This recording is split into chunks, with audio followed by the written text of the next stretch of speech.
start by making it clear that I'm in no way telling you what you should do with your time or money. And I'm not directing this video at anyone in particular or even any group of people. At the same time, I'm not speaking hypothetically here either. This is a real problem as I see it.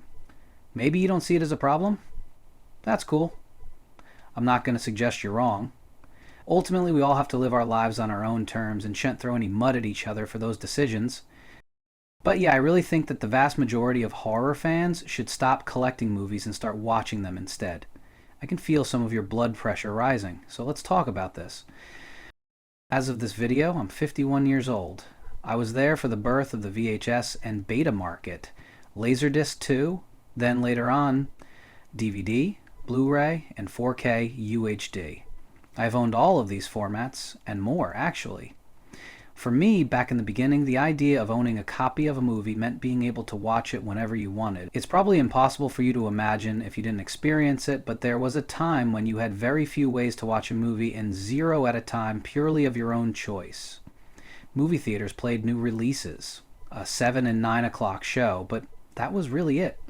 Had other plans that week? Sorry you missed the movie.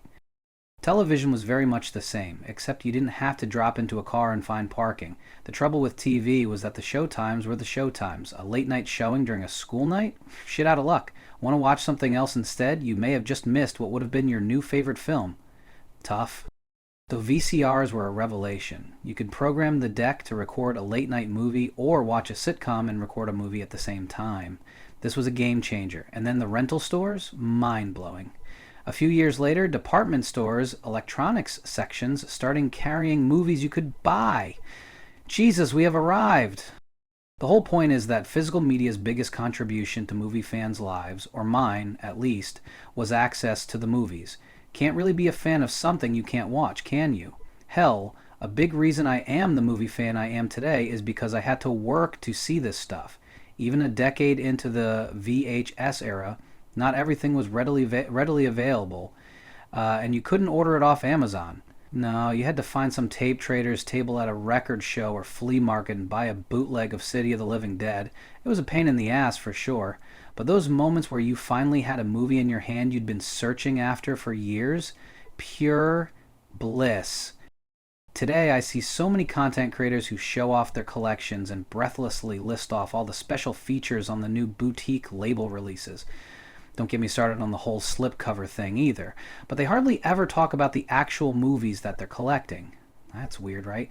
The whole hobby exists because once upon a time you couldn't see these movies.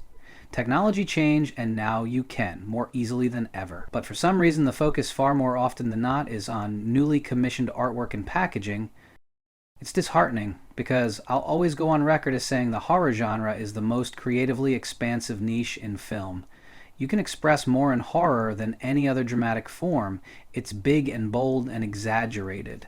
The global themes of mortality and morality are really the only universal concepts worth exploring infinitely.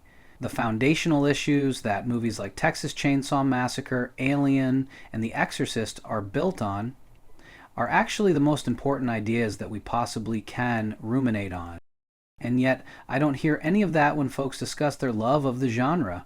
I hear about how each disc in a box set has its own tray. I usually don't respond to those conversations at all. None of this is to say that you shouldn't buy physical media. No, you absolutely should. Having a collection of movies at your fingertips to enjoy whatever you wish, even if they have been removed from all streaming sites or have been tampered with or a million other reasons, is amazing. Indispensable to the movie fan, really. But for your own sake, stop thinking of yourself as a collector first. Be a movie fan. Love the art. Love the entertainment. Don't commit yourself so much to plastic, polycarbonate, and cardboard that you lose sight of what's truly important. It's the movies. It will always be the movies. So you know what? There's only one person who actually cares about your movie collection. And that's you. No one's impressed that you have every pressing of Halloween that's ever come out. If you ever consider buying a movie for any other reason than wanting to watch it or re-watch it or watch it a dozen times in the years to come, don't. Don't click buy it now.